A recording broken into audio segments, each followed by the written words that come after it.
Welcome back to the Deep Dive. This is where we take some crazy internet rabbit hole, usually from a game we've all sunk way too much time into, and try to, make some sense of it all. Yeah, and today we're settling in for one of those proper long-form conversations. So, like, silence your phone, grab a big drink, maybe put on a tinfoil hat. Definitely the hat. Because we are diving headfirst into the Capital Wasteland's biggest, maybe most unhinged conspiracy theories about one single character. Exactly. We actually touched on this topic, Dr. Madison Li, right at the end of the last deep dive. Yeah. Just briefly. Oh, yeah. And the reaction from you guys was basically just this collective scream of, "Don't hold out on us, you bastards! Give us the dirt on the Project Purity crew!" So here we are, delivering the goods. The sweet, sweet speculative goods. And yeah, we're relaxed today. This is a chill zone. We're just here to kind of pick apart this huge library of fan theories, stuff made by people who maybe love this game a little too much. Hey, speaking for myself here. Yeah, us included, obviously. Which, speaking of loving the game too much, before we get into the heavy stuff, you know the drill. Gaming catch-up time. What digital wasteland have you been wasting your precious hours in this week? Wasting, please. I call it advanced sociological study of virtual people. Right. Sociological study. Finished my third full run of New Vegas. Did like every single faction ending. But, I learned my lesson about getting too attached to one wasteland. What about you? Still slogging through that irradiated swamp that is the 2008 Capital Wasteland. Still there, baby. And I hit a milestone. I am proud, actually goddamn proud to announce I have officially logged 1,500 hours. 1,500 in Fallout 3. Wow. I basically live there now. I could probably field strip a super mutant blindfolded while explaining the GECK system. Oh, you sweet, naive summer child. 1,500 hours. That's cute. That's adorable. Thanks. Look, I clocked close to 800 hours, okay? But, and this is the important part, I played the original long form on the shitty PlayStation 3 when it first came out. Oh, God, the PS3 version. Yes. You know the one with the memory leak bug? Where it was guaranteed to crash every, 45 minutes? Yeah. And the frame rate just committed ritual suicide if you went anywhere near downtown DC or, God forbid, tried to enter GNR. That, my friend, required real commitment, true grit. Okay, fair point. That version was a genuine crime against humanity. Every time you used VATS near 3 enemies, you could feel the console just weeping. Exactly. See, you played the version that, worked. I paid for my dedication with sheer agonizing technological suffering. So, your 1,500 hours, impressive quantity. But my 800, superior spiritual purification through pain. You know what? Fine, I'll give you that one. Yeah. But my 1,500 hours does prove why we need this deep dive, right? When you sink that much time into a game, you stop just accepting the story they give you. You start inventing these insane backstories, like stuff that makes daytime soaps look tame, which conveniently brings us to today's main event. Right. But hang on, before we pivot properly, quick thing. Yeah. Some brilliant listener, no, seriously, some fucking genius listener suggested that these long-ass deep dives we do, the ones where we just, ramble about lore for ages because we enjoy it, they're actually worth paying for. Oh, interesting. So, thanks for the idea, you magnificent assholes. We're definitely looking into setting up, a Patreon or something for these longer, more indulgent lore sessions. So, stay tuned on that. Awesome. Okay, right. So our mission today, Dr. Madison Li, Chief Scientist, Project Purity. Was she just like a jealous ex of James, your dad? Was she secretly working for the Enclave the whole time? Did she actually murder your mother, Catherine? We are diving into all the conspiracies, the whole tangled mess of Li, James, and Catherine. It's not just a love triangle, folks. It's potentially a global coup wrapped in betrayal. Okay. So we got to start with the juiciest, most common theory. Because honestly, it's the easiest one to latch onto emotionally. The big question, were James and Dr. Li, knocking boots while James was still married to Catherine? This is the bread and butter, right? The early fan forums like Game FAQs. Yeah. Absolutely dripping with this stuff. People were convinced Li had this total air of EX around James. And you can kind of see why, right? She's so stiff, so professional. But then when the topic of James's genius comes up, she gets almost flustered. Totally. And the fans weren't exactly subtle about it. I remember seeing posts like, something tells me Dad liked to mix business with pleasure D. Zero ambiguity there. They were just running with classic romance tropes, basically. They picked up on how Li was supposedly cagey and flustered whenever the lone wanderer asks about James in the dialogue. Right. It's that awkward character writing, isn't it? Where she clearly cares more than she lets on, and everyone immediately leaps to, aha, proof, scorched earth romance confirmed. But the real kicker, the thing everyone points to as, like, the smoking gun, this is where it gets really interesting, is that audio log. They went to the Jefferson Memorial. Yeah. Better Days. Ah, yes, the Better Days tape. The Zapruder film of Fallout 3 lore, because nobody, absolutely nobody can agree whose voice is actually on it. Exactly. Yeah. So the tape, right, it's got a woman talking about data, scientific notes, whatever. Yeah. But she's giggling. And then she says, clear as day, James, stop that. I need to finish these notes. Now, obviously, one camp immediately grabbed that and said, see, it's Liz. Proof of the affair. James is distracting her, tickling her, maybe getting a little handsy while she's trying to work. The tone is super intimate. Yep. There was one comment summing it up perfectly. There's an audio recording from Dr. Lin where your father is obviously doing things to her while she is recording.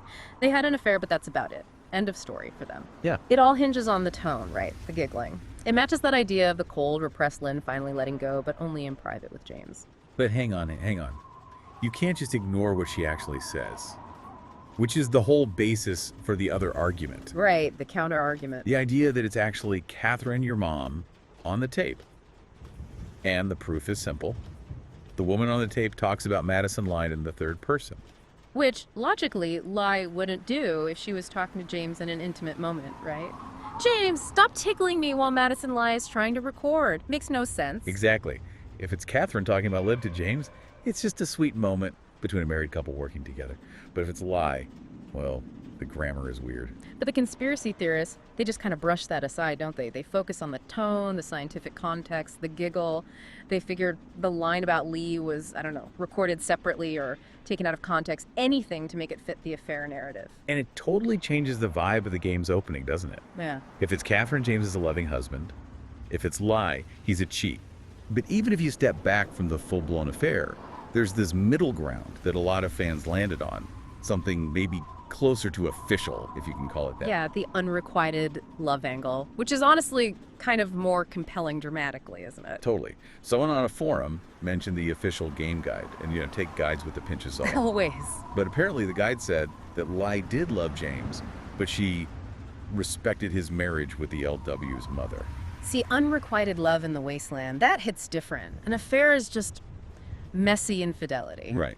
But unrequited love, that gives her decades of suppressed feelings, working side by side with the man she couldn't have, that simmering resentment, that jealousy.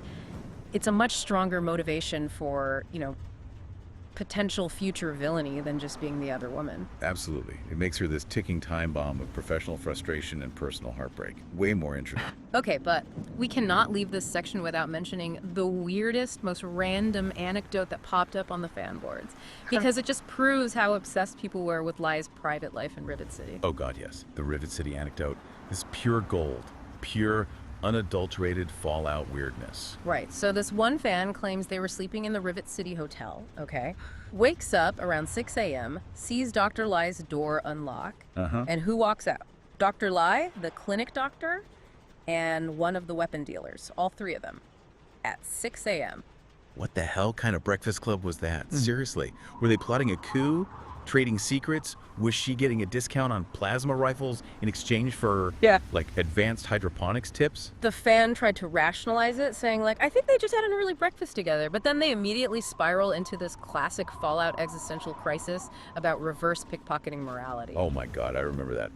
Weird you can pickpocket stuff into a victim's pocket, but is it really good karma to steal but give while stealing and giving? Omgi brain crushed into goo. Yes.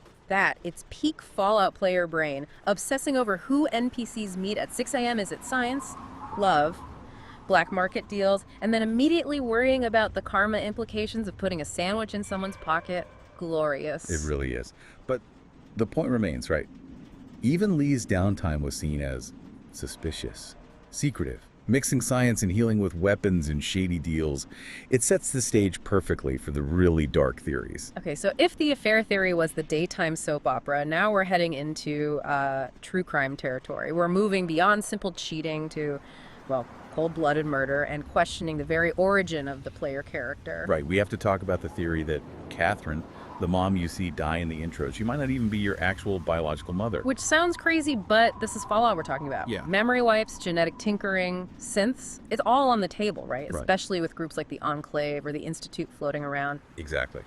So the theory goes, that whole opening sequence, the birth, Catherine's death, it's a fabricated memory, implanted, maybe to hide a darker truth about where the Lone Wanderer actually came from. And if that's true, if Catherine isn't your mom, then the entire emotional quest, finding dad, avenging mom, it's all built on a lie.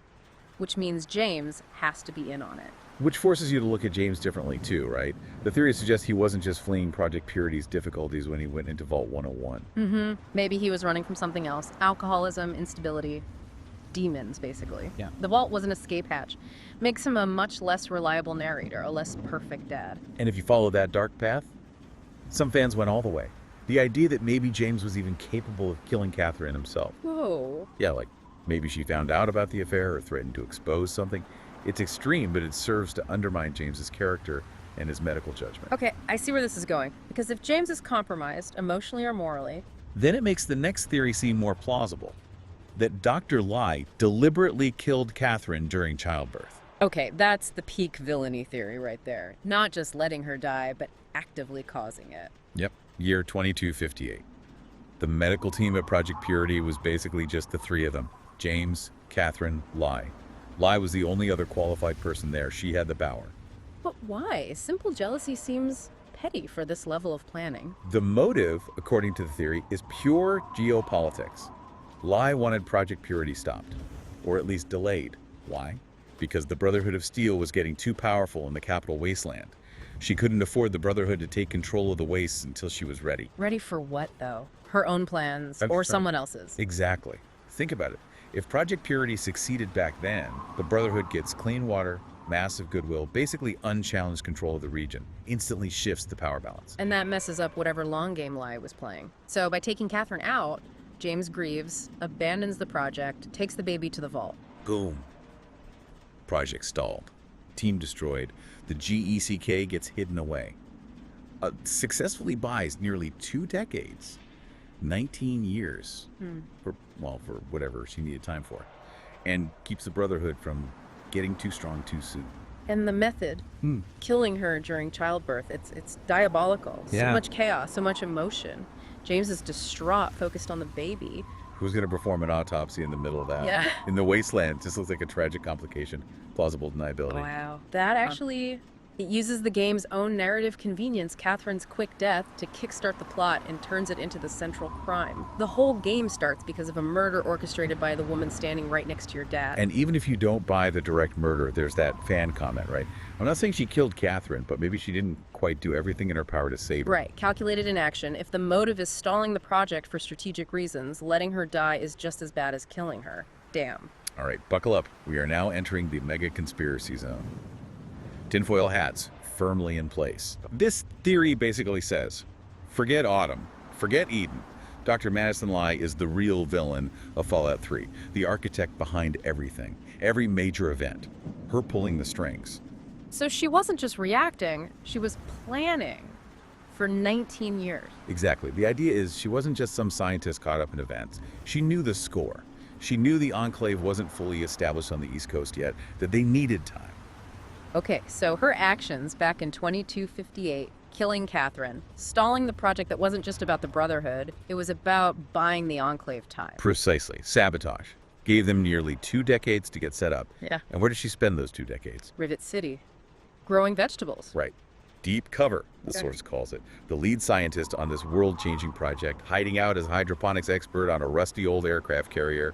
It's the perfect disappearing act. Low profile, essential work, totally off the Brotherhood's radar. But she wasn't just hiding, was she? The theory says she actively ousted Pinkerton to get his seat on the council. Yeah, why bother doing that? Yeah. Pinkerton's this weird cyborg recluse, but he knows pre-war tech.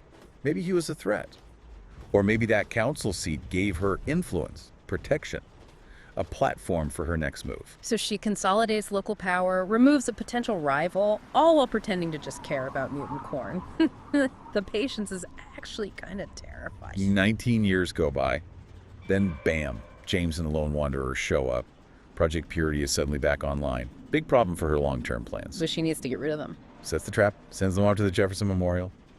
Knowing it's crawling with super mutants, the theory is blunt.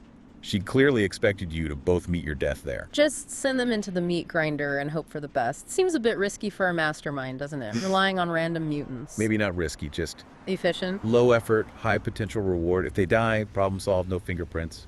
If they survive, well then it's plan B. Plan B being the Enclave showing up. The sewer escape. Yes. James and the crew get back, they know where the GECK is, and minutes later the Enclave descends. How? How did they know exactly when and where to hit? Right, that timing is just too perfect. Unless Li tipped them off. She was the insider. She facilitates the takeover. Hands Project Purity to the Enclave. Because maybe that was the plan all along. Purified water, sure, but under their control, not the Brotherhood's. Okay, but then she flees the Enclave and runs straight to the Brotherhood, to the Citadel. Seems counterintuitive if she's working with the Enclave. But that's the double agent brilliance, isn't it? It wasn't a desperate escape, it was an infiltration. Why would the Enclave just let their supposed key scientist run off to the enemy? Unless it was planned. Exactly. She gets inside the Citadel, plays the victim, the brilliant scientist needing refuge. And what does she learn? The exact location of the GECK, which only the Brotherhood knew at that point. Okay, wait. How does she coordinate this with Colonel Autumn? He's not exactly known for trusting wastelanders, let alone scientists who just escaped his facility. That's the mystery, right? Or maybe proof of how high up her connections went. The theory suggests she feeds the GECK intel directly to Autumn. The plan was probably for her to use the Enclave's muscle to finish the project her way, with her in charge scientifically. But then Autumn screws her over, tries to use the FEV virus instead. Yep. And Li is reportedly furious, which kind of supports the idea she thought she was running the show, or at least directing the science, and Autumn's betrayal ruined her master plan. Okay. But even with Autumn going rogue, she still has one more card to play. The ultimate proof of her hidden connections and knowledge. Liberty Prime. The giant fucking robot. Yeah. The theory makes a big deal of this. How does a lowly hydroponics expert, even a brilliant one, know how to activate a pre-war superweapon like Liberty Prime? Right. That thing needs military codes, complex engineering know-how, stuff way beyond water purification or growing carrots. It implies she had deep access, enclave clearance, pre-war DoD ties, something way more than just scientist. Yeah. It proves her real background was always tied to military power, not just saving the wasteland. So she uses Prime to smash Autumn's forces, gets her revenge, but realizes the capital wasteland is now kind of screwed for her plans. The Brotherhood is ascendant, the Enclave is broken. So she cuts her losses, pivots, heads north, hears whispers about the Institute. Setting up Fallout 4, the theory literally says the next game is secretly about stopping Dr. Lie's power grab and avenging your mother's death. She sees the Institute as the next vehicle for control. Advanced tech, synths. Perfect. And if all that isn't enough, there's the final layer, the deepest cut. Oh God, don't tell me. The android theory. Yeah. Lies isn't even human. She's an android, commanded by President John Henry Eden. Get out! Real. Yep, Eden's the ZAX computer, right? Yeah. Super smart, running the Enclave from Raven Rock, but stuck in a box. How does he interact with the world, manipulate James, rally troops? He needs a physical body, an agent. Exactly. He commissions or creates Li to be his hands and eyes in the world, his proxy. Okay, that would explain a lot. Her coldness, her weirdly diverse skills, her lack of normal emotional reaction. Right. It's Eden pulling the strings through her. And when the Capital Wasteland plan fails, Eden looks north to the Commonwealth, to the Institute, planning to usurp control there too. She's not just a mastermind, she's this eternal control program in a synth body. Wow. Okay. My brain hurts a little bit now. That is a lot. But we have to bring it back down to earth, just slightly. Right. Back to game canon. Eden shows up in Fallout 4. Working for the Institute, no less. But here's the kicker, the thing that drove fans nuts. She never mentions James. Never mentions the Lone Wanderer. Not a peep about DC to the sole survivor. Why? Yeah, if she was so central, possibly the secret villain or your mom's killer, Yeah. why the complete radio silence? Well, there are two main ways to look at it, right? The human explanation and the mastermind explanation. Okay, let's do human first. Trauma. Pure and simple. If she's just a person, think about what she went through. She saw James die violently. Right in front of her. She was immediately betrayed and threatened by Autumn, had to flee the Enclave, had a huge falling out with the Brotherhood, her supposed allies. She ran for her life. And crucially, when she left DC, the Lone Wanderer was still in that coma, right? for 2 weeks after Project Purity kicked off. So she probably thought the Lone Wanderer was dead too, or likely to die. Okay. So, James dead, LW presumed dead, Brotherhood hostile, Enclave trying to kill her. She just wants to put quite a bit of distance between herself and all that horror. Makes sense. Dwelling on it isn't helpful for survival. It's denial, maybe, but understandable. That's the sympathetic reading. But then there's the other reading. The mastermind reading. Her silence isn't trauma, it's calculation. She's not exactly warm and fuzzy in Fallout 3, is she? One fan just called her kind of a bitch. Huh. Yeah, fair. And she brings that same terse, business-like vibe to the Institute in Fallout 4. And the Institute love that vibe, right? Results over humanity, detachment is mandatory, loose lips, synth ships. So why would she open up about her messy, potentially criminal past in DC to the sole survivor, a total stranger? Especially when she's trying to maintain her position in this secretive, paranoid organization. Her silence protects her. It fits the cold, calculating persona perfectly. She's just continuing her deep cover in a new place. Which leads us to the boring practical reason. Developer intent. Ah, yes. The narrative. Spoiler alert. Why did Bethesda make her silent? Probably because mentioning James or the Lone Wanderer to the sole survivor would just be a clunky info dump. Right. Nate or Nora, the sole survivor, they don't know these people. Why would Li suddenly start reminiscing about old dead colleagues or some kid from the vault? It doesn't serve the current story. It's done purely for the sake of the player, not the character. And Bethesda generally tries to keep the fates of previous protagonists ambiguous anyway.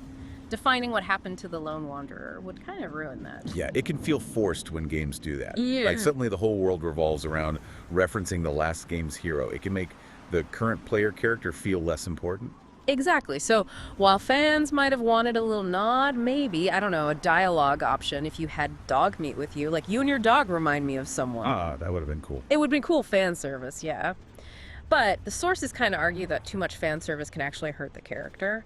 Li's established personality is cold, guarded, focused. A sudden nostalgic moment might feel wrong, out of character. So her silence, in a weird way, actually reinforces the conspiracy theories. It keeps her enigmatic, potentially sinister. She just wiped the slate clean and moved on. Pretty much. She got out of DC, moved 400 miles north, and reinvented herself. Again. So yeah, Dr. Madison Li, what a ride.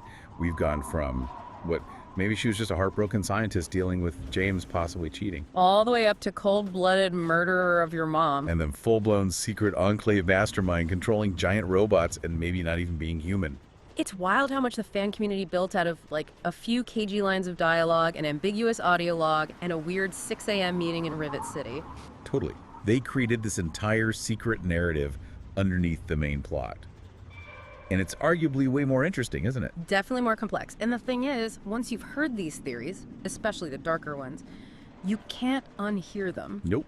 Every time you play Fallout 3 now, you're going to be looking at Li's side-eyed. Is she helping you? Is she playing you? Is she about to murder someone? It fundamentally changes how you see that story. And that's why we do these dives, right? To mess with your head. In a good way. Hopefully.